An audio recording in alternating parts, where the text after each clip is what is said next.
Thank you very much, though, fellow Toastmaster, most distinguished guests. Since someone actually mentioned that I'm being devilish, I should start with a wicked smell.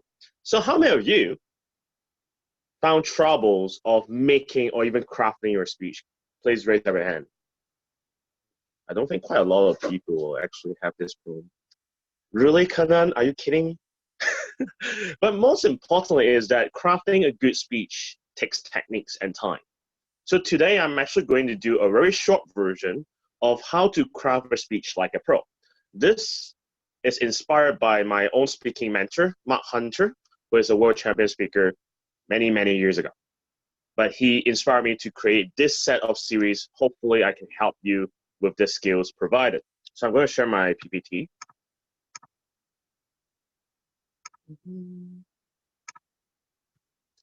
Okay. So craft your speech like a pro. Now, every one of you here is going to be a pro because you guys have your own stories. It's just that I'm going to impart you with some skills to make sure that you can even craft a spectacular speech that can take you up to a district level or maybe into the international stage. So a bit of background about myself for those of you who do not know me. I'm a Toastmaster for 13 years, currently 2 districts area directors, and also District 70 Pathway Advisor, so meaning that I have to do pathway workshops again and again and again. So Pathway is a new education program. I'm also a member of 7 clubs right now, president of 2 clubs, a past president of the club that Trisha is currently a president of, Compare Communicators, and VP of another online club called Diversity. So for my achievements recently is that I have won the district table topics contest, which took me a lot of toll because I'm not really that good with table topics until I train myself to be that good. When I say good, it means that it's very much subjective because I actually make a very big improvement. So now today I'm going to focus on 2 objectives. One is the craft format, and then the second thing is about the common prompts that we usually face. If everyone can still hear me, please raise up a hand. Just checking it. Because in case my internet connection is really lagged out, the heavens do not like me, etc. Now, for crafting speech, everyone is able to do a speech because you have friends. You do talk with them. And I believe that you talk to them more than 5 minutes or so. Unless you are introvert, that will be another story. But you are actually doing a speech every single day. We are doing a speech with conversations, with lots of different recent gossips, or maybe like some tips and advice to help yourself or your family. When we do a lot of different speech, the only thing that is missing in our daily conversation would be the structure. The structure and the techniques of how you actually persuade yourself to connect with the audience. So today I'm going to narrow it down into 5 different letters for you to know. 1, craft. I'm going to divide into 5 different wordings. Hopefully it will be helpful for you to guide yourself through the speech itself. The 5 little letters consist of 15 different components, but you just need to remember 5. The first one, C, craft. The letter C starts for connect. We always talk about making a great speech, but we can't make a great speech if we do not know how to connect. Meaning that if you're talking about a topic that is not even relevant to your audience, then basically you are not really connecting. Take for example, if you're going to the kindergarten and telling them that you have to buy houses, they wouldn't know about this principle at all. You can't even connect with them. So connection is the first key thing in any speech. You need to figure out how do you connect when you structure your sentences. So it's divided into 3 different sections. For connect, you need to know your key message. What is your key message in your speech? When I say key message is like, if I'm going to do a speech about McDonald's, for example, then what is my key message related to McDonald's? Is it because of the junk food that leads to obesity?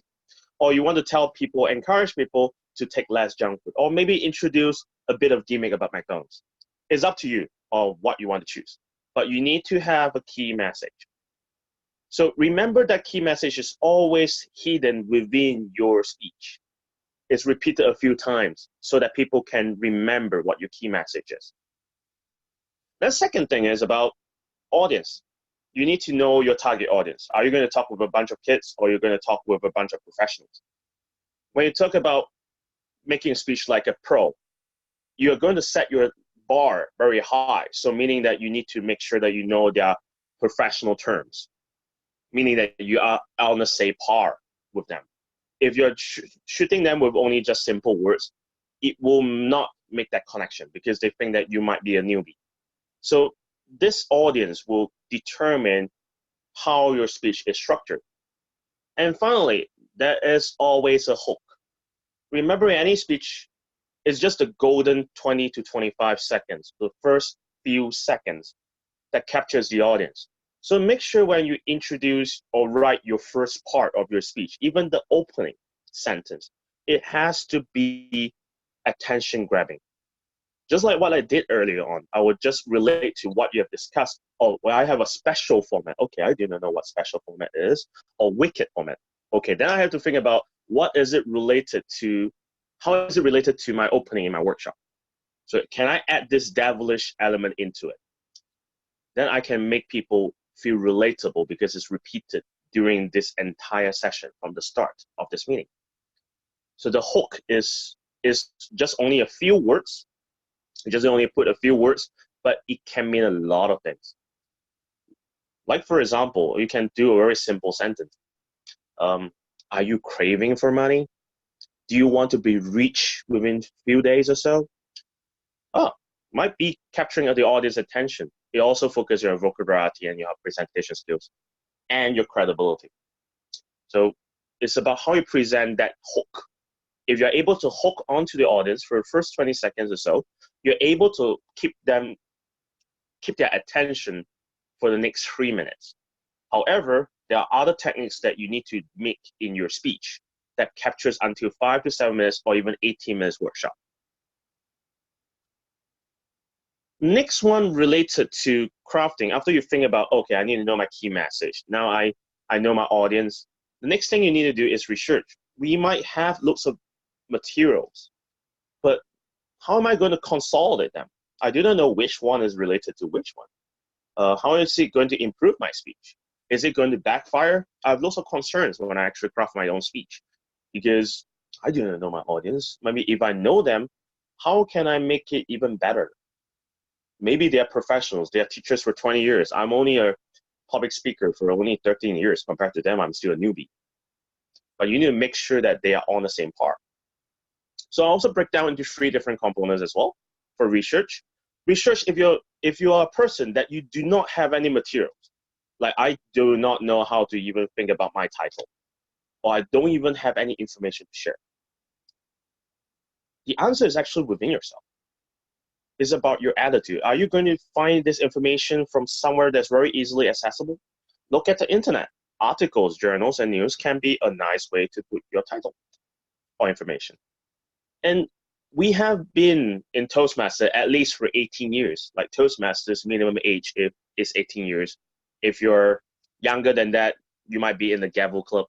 But the thing is, this experience itself is what makes your speech unique. So you can use this speech, this experience, and enrich it. So never say that you do not have anything to talk about, or I do not know what to say. Because within you, you have a story. And your stories are true and authentic. Unless you want to make it up, that will be your imagination. And after you have a few information itself, then compare the resources, compare the authenticity. Are you going to make a speech like a debatable one? Or are you going to make a speech that is supported with different evidence that can be traced so that they believe in you? Connections takes a lot of belief. From the start, they never know who you are, to the moment that they hear your speech, your delivery, your content, how your words exert and be convincing to the audience. It takes time. And this time takes all this evidence to build up your character. So your speech what requires this authoritative resources that will support in what you deliver. Because to me, for example, a speech is just like a sales pitch. It's selling something. You're not just selling your value of the speech itself, you're selling yourself as well. You're trying to make yourself feel that I'm the professional that you might want to listen to, but you might not choose to. It's your choice. But if I build up a credibility part, maybe you start to believe in what I say. So in your speech itself, put, as I wouldn't say a lot of evidence, but only a few that are key points that really support and bring your key message out, that strengthens it. So I would love to see in any speeches itself, there are some resources that support your claim. I remember a world champion speaker that actually mentioned something like, take out a cigarette and smoke and say, do you know that smoking doesn't kill?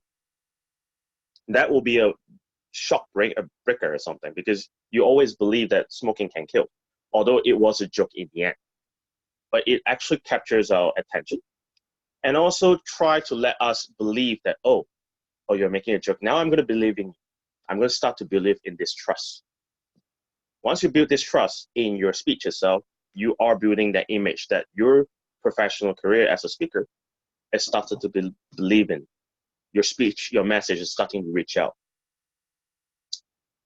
And a third thing for any speech itself is always making adjustments.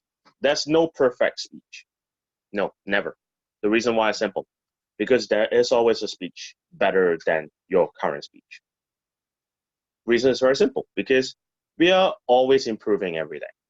You might find that, for example, I might do my workshop today, and I find that my workshop might need a bit of adjustment. I may have rehearsed like 5 to 6 times before I do this workshop. But in the past, I never do that. Maybe I want to be more authoritative. Maybe I want to be trustworthy to everyone. That's why I need to make sure that I know my materials, I know what to say. So adjustments are definitely needed through different components. Such as, for example, if I'm going to speak or craft that speech itself, I need to know my words. Some words, due to different cultures, might mean different things. In this room right now, I at least see a few different, a couple of people from different countries. If I say a word that may be a taboo to your country, you will feel that I'm insulting your culture. So the words itself, you need to think about your audience itself. Are you making a sensitive remark? Or do you want to change your words so that it will be smoothing to everyone? So other than this sensitivity part, you also need to think about every word has its meaning. Just like my mentor told me before, any gesture should have a meaning. Words do have a meaning. The choices of words that you choose from should originate from 2 different components. One, it represents you. It represents your own character. If you feel that this word is really you, truly authentic you, use it. But try to avoid that sensitivity part. Don't offend people because you're going to drive people away.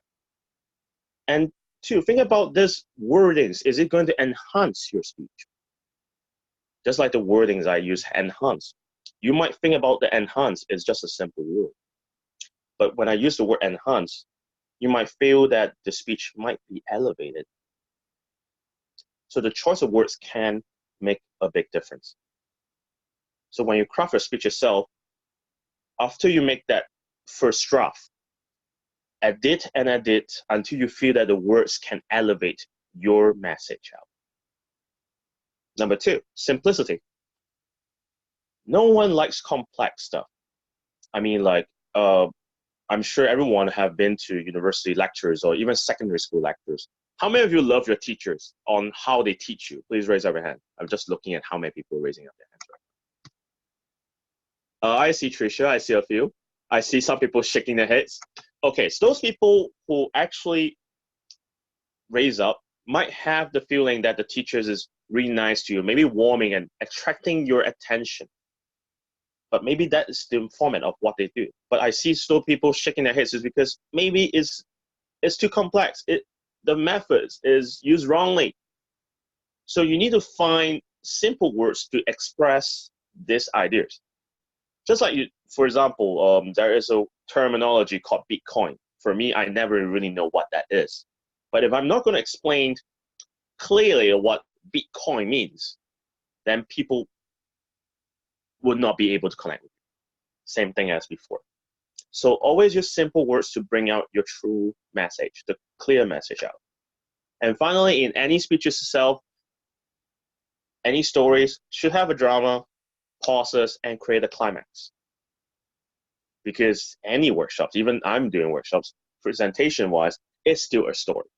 It's just that how you can control it. You are that director. You know, the one that says cut and then continue. That person that actually commands you. You are the one that paints that picture. Okay. And then focus. You might see different things that is a bit blurry. The reason why is very simple. Because once we have too much message itself, we might lose actually a lot of different focus. We need to think about the power of three, the three main points that you want to bring out. If you do have three main points, you want to actually have one big story. Just one big story will be fine, or three big main points. The power of three will be very important because you're actually making a highlight of what your points are. Next would be paraphrasing. If you're making three main points, I would challenge everyone. That main point itself, narrow it down to only 4 to 5 words. That may represent what that paragraph means. If you're able to do that, great. You have conquered that three main points. If you didn't, don't worry. Reframe the work. Making sure that you can paraphrase it in just only one sentence, one short sentence, 4 to 5 words. If you think that 4 to 5 words is very tough, I can up that limit into 7 to 8 words for the first try. Because if you're able to put that, you're able to identify your main point for that paragraph. And finally, relate to your key message, what your key focus, your starting point will be. And then finally, the last thing is time. Always think about the time. I create a formula for performance for speech itself. Performance is equals to time times effort, time method. Because some methods can actually bring out that impact in your speech. Method is about your delivery, but today I'm going to focus only on speech. So it's about how much time you focus on drafting your speech itself with different resources. That considers time. And then your efforts. Are you going to structure it very carefully, as I mentioned before? Simple words or different words that enhance that meaning. Spend more time on structuring it. That will make an impact in your speech. And minus the blunders, because sometimes there may be grammatical mistakes. So if you're worried, find your friend to check your speech. Is it fluent? Is it going to be well played or something? Just double checking whether I'm on time because I saw the yellow part. Yep. Attention span. When I say attention span, meaning that you're going to look back at your speech and record that whole thing. Listen back on what you say. Are you going to be attracted by your own speech? When I say attracted, meaning that when I look at my own speech, I feel, wow, I'm going to listen to it. If you do not have that feeling that your speech is a very nicely cultivated one, then my suggestion is very simple, is that re-edit those portions that you feel it did not express your message. Re-edit it. Keep editing until you feel that you're comfortable. This represents your true message. That will be fine. And final tip for time itself is that make it as a habit. Because you're not going to just do it for the first time. Make this format as every time you think about a speech, this will be a habitual method. Think about CRAFT. What do they stand for? If I need to recap, would be you need to build that connection in your speech itself by drafting it to make sure that there's a nice opening. I can give a hook to you. Research, mainly about how you prepare it. Different resources can make a difference in your speech. Adjusting it, the words, the sensitivity, simplicity, Those are the adjustments. Focus about whether you are actually aligned with your key messages, your focus point. If they are dropped, or if your audience are actually dragged away from that, from your main message, bring them back. Add some sentence that brings them back. And finally, last thing, time. Always time it. And final bit before I know it's red, so I'm going to talk about some common prompts and some answers. First thing, no materials. Where do you find your answers? Would be 3 main points: focus or experience. Some of them can be from your research, and some of them can be from your imagination. Because, like, for example, in the past, there's no iPhones. Because of one's imagination and making a prototype, that's where the ideas and experience comes from. So bring that imagination out. Imagine yourself in that situation. What will you do? Or imagine any context and then bring it into your speech. Then be verified. Research to support that, whether that is existing. 2, I got too many ideas. How do I consolidate them in that speech itself? I can write until like 3,000 words essay. To be honest, you can. But how do I consolidate them? Narrow it down to only a few points. The points that you want to say. Meaning that if I'm going to give a practice for everyone, is that focus, if you have 9 points, you want to talk about all 9 points. Now, you can close your eyes and slowly think about removing 3 of them. Which one of the 3 would be irrelevant or maybe meaningless compared to the importance of the remaining 6? Slowly and reduce it to only 3. And then after which, leave the other points for another day. Do another workshop, it's still fine, or speech. And final common problem that we face. I always have a good start, but I cannot handle the crowd, the audience in the end with my speech because my wordings are a bit dull. What happens? How do I deal with them? Any speech, other than selling ourselves, is about matching the audience needs. Are we giving them value? Are we respecting the time that they're listening to your speech or workshop? And give them the solution. Or maybe converting their mentality, the limitation that they set on themselves. Oh, there is such an idea. I'm going to try that. That positivity attitude would be a nice uptake for any speech itself. Think about the impossibility and make it into a possibility. Final thing before I go on, before I finish, would be that a good speech, other than the craft method, or maybe a great speech. I want to say a good speech. This is actually a great speech. Changes the way that people think. Changes how they act. And unites everyone's heart and mind together. Look at Obama. Look at all those president address. Martin Luther King. All these addresses, all these speeches have its own value itself. So crafting a speech, they took a long time to craft it until they customize to their own character. They take years, but you have those years because it's within you. It's within your own experience. Bring it out and put it into your speech next time. So this is the end of my presentation. This is my contacts if you need to contact me. And finally is for the Q&A session. So I'm going to remove my sharings. I'll pass the stage back to our question master. Thank you very much, Aaron. And let's proceed straight to the questions. The first of which is from me. The question is, what is your greatest motivator in speaking publicly, and has this changed over time? What is the greatest motivator in speaking? To me itself, the greatest motivator would be that you are bringing that gift to everyone. You are sharing some ideas, some values that you want people to take it. It's like you are becoming a Santa Claus, and you're giving that present to someone else. That kind of methodology, because you have that gift and you are sharing that. It's a very nice positive method that every single ideas you have is of value to others. So the motivating part will be that you're sharing the values to others for them to choose whether they take it or not. So I hope that answers your question. It does, it does. So it's partially intrinsic and extrinsic. Interesting. Next question from Farhad.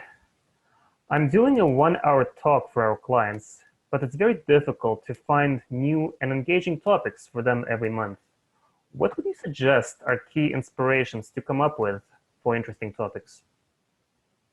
Just to clarify, it's 1 hour, right? Yes. 1 hour workshop, right? Okay, in terms of context itself, I have to know my audience. If I'm going to do a professional corporate ones, I have to relate to those ideas that are practical to them.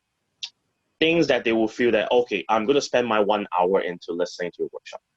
So for corporate, like for those clubs that I've handled before, like UBS or JP Morgan, the workshops that I do for them would be something that worth the time.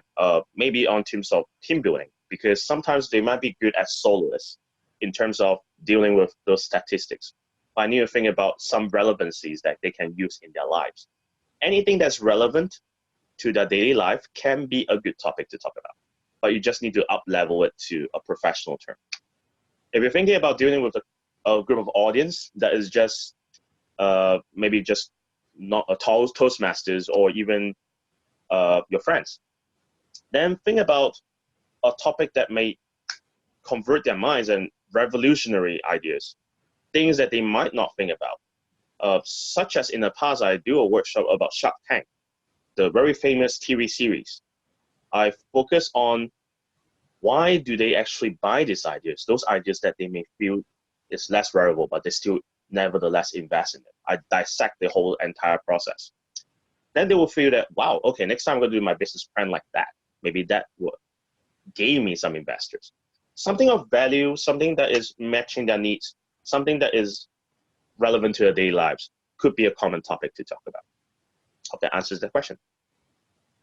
Yes, thank you. I like, how, by the way, how you pointed out up-level. You can take any simple idea and up-level it to a professional level. You need to think about that. Next question, again from Farhad. I often find it difficult to practice longer than 1-hour speeches due to lack of time. What are some tips to speed up practicing longer speeches? I think it's about the, first of all, in terms of longer speech itself, the key element is very different from the 5 to 7 or the 18 minutes workshop, is that you are also feeling motivated your own. If you don't feel connected with that topic or that speech itself, it's hard to talk for a long time. I remember that in the past, I do have that moment whereby I talk to my friends from 3 p.m. until next day. I can talk for hours and hours. Those kind of things, it's like a workshop. It's just that it's just have nothing to, no restraints. You do not need a fixed format or stuff like that. So for 1 hour workshop or above, my common suggestion is, one, you feel motivated to do 1 hour workshops or more. 2, longer workshops are meant for dissections, meaning that you are actually breaking down a lot of important components so that people can understand more. So it's just like, if I'm going to talk about pathways, for everyone who knows about pathways, I can talk for like 10 minutes. I can talk for 3 days. It depends on how I want to break it down. So for longer ones, you can go in very deep depth. You can share your own opinions and ideas, and then bring that elements into play. I will add a lot of examples or case studies, or even like real life situations, bring them up, and then enhance my workshops interactiveness. Because hours long workshops can dull people, but if I add the interactiveness, I can extend my workshop for more than 1 hour. So maybe that will be some practical tips to help the questionnaire for that. Thank you. Thank you. Next question from Bruce. Today we talked about necessary elements of a speech, how to put them together. How much do they take up in each part of the speech? Okay, so for the first part about, if we look back at the CRAFT, Connection, as I mentioned before, it takes 15 to 20 seconds. It really requires the first impression into play. But that first impression, that practice time, takes a long time. You need to think about crafting adjustment. That might take a couple of hours or maybe one day, because you need to think about a very nice, attractive opening. But then that component consists only 20 to 25 seconds. Then the main point, about the three main points where you want to bring out the message out, then those might require you to 3 to 4 minutes or so, including supportive evidence. Because the supportive evidence, you can't just say that this is supported by an evidence from Harvard University. So what's the point? Is it because of Harvard University that we have to buy into that story? It doesn't make sense. You have to actually elaborate more. You have to focus on why this research stands out from this university. Why is it so relevant to us? Link it up to the key message. Then it will make sense. That build up, that connection takes 3 to 4 minutes. And then always leave yourself 1 minute in your speech. Conclusion, give that summary. People will forget whatever you say. Around, like, if you do a 5 to 7 minute speech, 80% to 85% of the message will be gone. You will forget whatever I say. That's why there is a recording. People can look that workshop back. So when we forget it, that's why we have to add that 1 minute of conclusion so that we remember what you said. Keep it short and simple. Remember the part where I talked about paraphrasing? That paraphrasing actually focuses on those points. Keep it like 4 to 5 words. Talk about the key points. People will remember it. Then the last bit is the takeaway message. At this end of my workshop, I talk about what makes a great speech. Why is it that we have to craft that speech? The value of crafting that speech. Then it will bring the value within yourself. You might have a slight adjustment of what speech truly means to you. So I hope that answers the question.